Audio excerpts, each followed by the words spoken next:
हविः ब्रह्माग्नौ ब्रह्मणाहुतं ब्रह्मैव तेन गन्तव्यं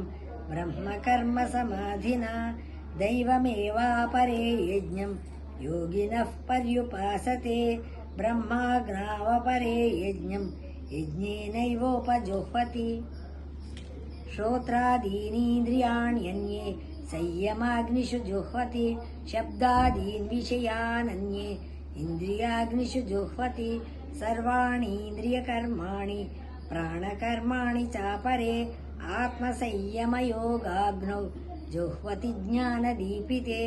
द्रव्ययज्ञस्तपोयज्ञाः योगयज्ञास्तथा परे स्वाध्यायज्ञानयज्ञाश्च यतयः संशितव्रताः अपाने जुह्वति प्राणं प्राणे पानं तथा परे प्राणापानगतिरुद्ध्वा प्राणायामपरायणाः अपरे नियताहाराः प्राणान् प्राणेषु जुह्वति सर्वेऽप्येते यज्ञविदः यज्ञक्षपितकल्मषाः यज्ञशिष्टामृतभुजः यान्ति ब्रह्म सनातनं नायं लोकोऽस्त्ययज्ञस्य कुतोऽन्यः कुरु सत्तम एवं बहुविधा यज्ञाः वितता ब्रह्मणो मुखे कर्मजान् विद्धितान् सर्वान् एवं ज्ञात्वा विमोक्ष्यसे श्रेयान् द्रव्यमयाद्यज्ञात् ज्ञानयज्ञः परन्तप सर्वं कर्माखिलं पार्थ ज्ञाने परिसमाप्यते तद्विद्धि प्रणिपातेन परिप्रश्नेन सेवया उपदेक्ष्यन्ति ते ज्ञानं ज्ञानिनस्तत्त्वदर्शिनः विजिज्ञात्वा न पुनर्मोहम् एवं यास्यसि पाण्डव येन भूतान्यशेषेण द्रक्ष्यस्यात्मन्यथो मयि अपि चेदसि पापेभ्यः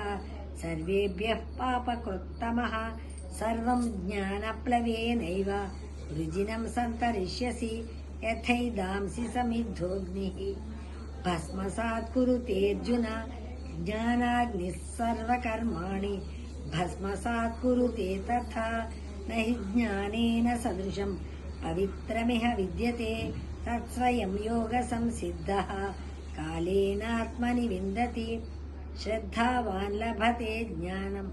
तत्परसंयतेन्द्रियः ज्ञानं लब्ध्वा परां शान्तिम् अचिरेणाधिगच्छति अज्ञश्च श्रद्धानश्च संशयात्मा विनश्यति नायं लोकोऽस्ति न परः न सुखं संशयात्मनः योगसन्न्यस्तकर्माणं ज्ञानसञ्छिन्न संशयम्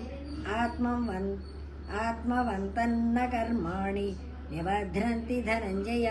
तस्मादज्ञानसम्भूतं हृस्थं ज्ञानासिनात्मनः छित्त्वैनं संशयं योगम् आतिष्ठोत्तिष्ठ भारत ॐ तत्सदिति श्रीमद्भगवद्गीतासु उपनिषत्सु ब्रह्मविद्यायां योगशास्त्रे श्रीकृष्णार्जुनसंवादे ज्ञानयोगो नाम चतुर्थोऽध्यायः सर्वधर्मान् परित्यज्य मामेकं शरणं व्रज अहं त्वा सर्वपापेभ्यः मोक्षयिष्यामि मा शुचः।